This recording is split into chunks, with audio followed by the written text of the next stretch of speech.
नमस्ते दोस्तों, पिछले कुछ दिनों से हम और आप देख रहे हैं कि लद्दाख में सोनम वांगचुक वहां की जनता के साथ मिलकर सरकार के खिलाफ प्रोटेस्ट कर रहे हैं। ये वही इंसान है जिनसे प्रभावित होकर आमिर खान ने 3 इडियट्स मूवी में रैंचो का किरदार प्ले किया था। इन्होंने लद्दाख के लोगों व वहां पर रहने वाले भारतीय सेना के जवानों की समय समय पर बहुत हेल्प की है, लेकिन आज हालात ये है कि सोनम वांगचुक लद्दाख के लोगों के अधिकारों के लिए सरकार से लड़ रहे हैं। लद्दाख के लोगों का कहना है कि जब कश्मीर से धारा 370 को हटाया गया था तो कश्मीर और लद्दाख दोनों को 2 अलग अलग यूनियन टेरिटरी में बांट दिया गया था और फिर कश्मीर को राज्य का दर्जा देकर वहां विधानसभा बना दी, लेकिन लद्दाख को बस एक यूनियन टेरिटरी ही रखा गया। 2019 में सरकार ने वादा किया था कि वो लद्दाख को संविधान के 6 शेड्यूल में रखेंगे, लेकिन सरकार ने ऐसा नहीं किया। इसलिए लद्दाख के लोग हर बार अपनी बात सरकार तक पहुंचाने के लिए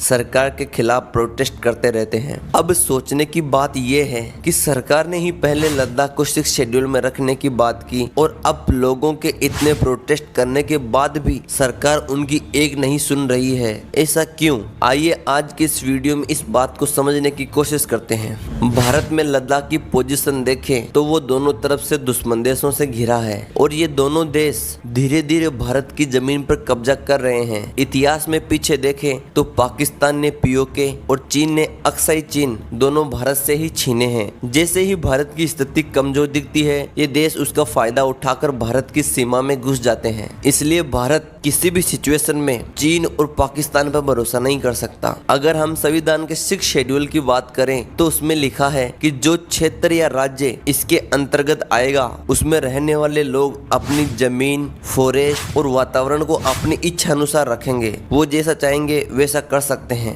मतलब अपनी जमीन किसको देना है, किसको नहीं देना, सब वो डिसाइड करेंगे। इसलिए एक कारण ये भी हो सकता है कि सरकार 6 शेड्यूल को लद्दाख में लागू नहीं कर रही। कहीं ना कहीं उनको डर है कि अगर 6 शेड्यूल में लद्दाख को रखा गया, वहाँ के लोग चीन व पाकिस्तान के लालच में आकर कहीं बड़ी घटना को अंजाम ना दे दे, क्योंकि ये पड़ोसी देश भरोसे के लायक नहीं है। मैं भी सोनम जी की इस बात पर एग्री करता हूँ कि अगर लद्दाख में खदानें व नई तकनीकी विकास हुआ, वहाँ के वातावरण व संस्कृति को खतरा हो सकता है। हर किसी को अपने राज्य व अपनी संस्कृति से प्रेम होता है, लेकिन उनको यह समझना चाहिए कि राज्य के बारे में सोचना और देश के बारे में सोचने में बहुत अंतर है। अकेले मोदी जी थोड़ी है जो 6 शेड्यूल लागू नहीं करना चाहते। अगर मोदी ही सब कुछ कर पाते तो पीओके भारत में होता, मणिपुर कभी भी नहीं जलता और मालदीव जैसा छोटा देश आज भारत को आंख नहीं दिखा रहा होता। क्योंकि किसी भी कानून को लागू करने से पहले सरकार को बहुत सोचना पड़ता है, उसके अच्छे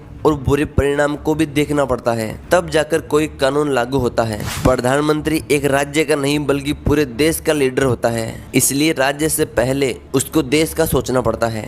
हमारे लिए भी देश सबसे पहले होना चाहिए। आज का वीडियो आपको कैसा लगा मुझे कमेंट करके जरूर बताइए। इस वीडियो में मैंने जो भी बातें बताई है वो सिर्फ मेरी सोच है। अगर किसी भी इंसान को किसी भी चीज़ का बुरा लगा हो तो माफ़ कर देना।